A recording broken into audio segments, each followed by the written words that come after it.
conserving energy in the kitchen in the winter. Firing up a gas or electric oven or range contributes to the heat needed to keep the house warm. So, in addition to the smells of cooking food, you also receive the benefit of the extra heat from the oven and range tops, burners, or heating elements. That heat is unwelcome in the summer. And if the home has air conditioning, those systems are called upon to remove the heat and dump it outside the house. Therefore, during summertime, conventional cooking practices are doubly inefficient. First, you generate heat you don't need or want, and then the AC has to come on to remove it from the house. For optimum energy efficiency, it makes sense in any season to use cooking appliances appropriate to the volume and type of food being cooked. Baking a few potatoes can be accomplished quickly and at much less energy cost in a microwave oven than they would require using a conventional oven. Countertop toaster ovens and broilers can prepare a wide variety of foods, and they don't produce the amount of heat or consume nearly the energy that a full-size range does. When possible, cook foods together in the oven that require similar temperatures. And use lids on pots on the range top not only to prevent heat from escaping the top of the pot, but also to reduce cooking time.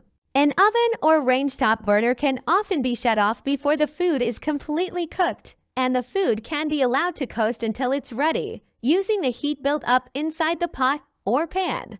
If this prevents the oven's burner from firing up one last time, that's energy saved. Below are additional guidelines to help you conserve energy in the kitchen.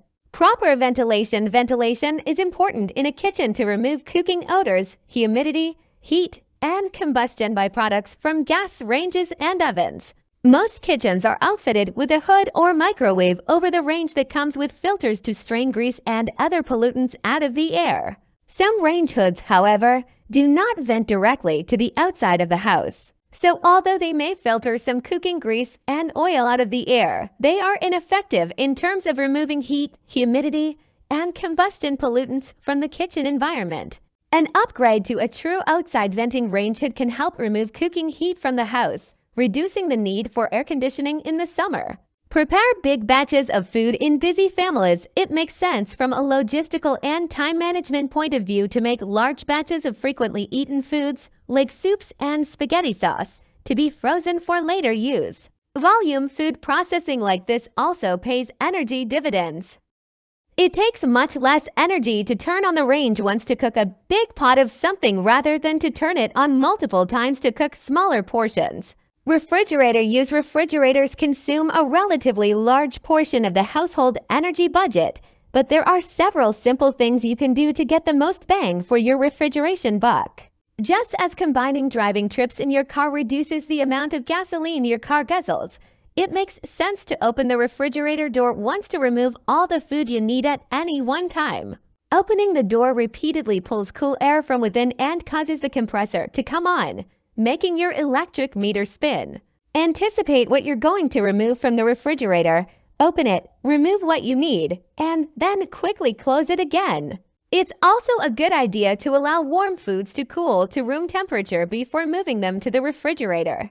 That way, energy won't be required to do work that can take place naturally.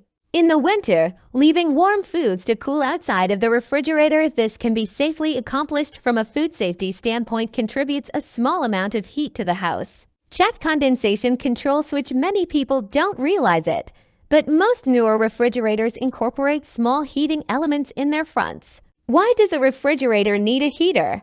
To prevent condensation in the area where the doors contact the front of the cabinet.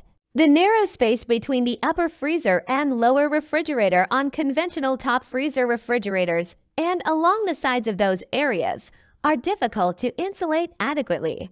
As the compressor and refrigerant cool the interior of the fridge, some of the cold leaks out onto the steel cabinet enclosure. On a humid day, moisture in the air condenses on those cool surfaces just as it would on a cold beverage glass in the summer. When this happens repeatedly, mildew and mold can begin to form on the surface of the refrigerator in these areas, as well as on the vinyl door gaskets. The solution to this problem is to insert tiny heating elements in the front of the refrigerator, just large enough to slightly warm those front surfaces to the point that condensation no longer forms. While the heaters don't draw a large amount of electricity, they're on constantly. That's fine in the summer when the feature is needed. But in the winter, the heaters are not required in the generally drier indoor air, so that electricity is going to waste. Refrigerators equipped with these condensation prevention heaters contain a small control box, usually on the back wall. Alongside a switch in the control box might be a label that says prevents condensation, saves energy on/off. During the winter, simply moving that switch from the on to the off position will shut down the heaters, thus saving electricity. Don't be lazy when washing dishes by hand. Washing dishes by hand is never high on anyone's list of favorite activities. Techniques for doing this mundane task, however, can save energy. Domestic water heating makes up nearly a quarter of the typical family's utility bill, but intelligent use of hot water while dishwashing can reduce that by a significant amount. A surprising number of people attack the task of dishwashing by first opening the hot water faucet to its full Niagara position and then running dirty dishes in and out of the stream to first wash and then rinse. In the process of cleaning up after a meal, they waste gallons of water and also the energy that heated that water. A better way to wash dishes by hand is to close up the drain and run a couple of inches of hot water in the bottom of a sink, along with some liquid dish detergent. Then turn off the faucet. Wash glasses, cups, and silverware in this soap-concentrated water, and rinse off the soap over the same sink filled with water. The hot water used for rinsing runs into the sink, filling it up further for the larger items to come. And the soap used to wash these first items is retained as well. Next, stack plates in the soapy water and start washing them. Remove them as each is washed and stack them in the bottom of the adjacent sink. When a good pile has accumulated, run water over the stack and remove and rinse each plate in turn. The water running from the plates as they are removed helps do a preliminary rinse on the next plate below, allowing it to do double duty on its way down the drain. When everything has been washed, don't drain the wash water out of the sink yet. There are several gallons of hot water left in there, water you paid to heat. Allowing it to cool off gradually adds some heat to the kitchen, which forestalls the furnace or boiler from coming on. In the summer, you'll want to drain the hot water as quickly as possible in order to avoid adding its heat to the air conditioning load. Newer dishwashers on the market are more energy efficient than earlier models, and they use less water for each load. But there are still some tricks for using them that can further decrease their water and energy use. Newer dishwashers are equipped with sensors that determine how long the wash cycle runs in order to get dishes clean. The sensors detect food particles in the wash water. As long as the sensors see food particles in the wash water, the wash cycle will continue. Knowing that, the inclination is to rinse each dish nearly clean before putting it into the dishwasher. Bad idea. Rinsing dishes under running water wastes water that you paid to heat. The dishwasher is going to use water to go through a cycle anyway, so let it do its job and clean the dishes the way it was designed.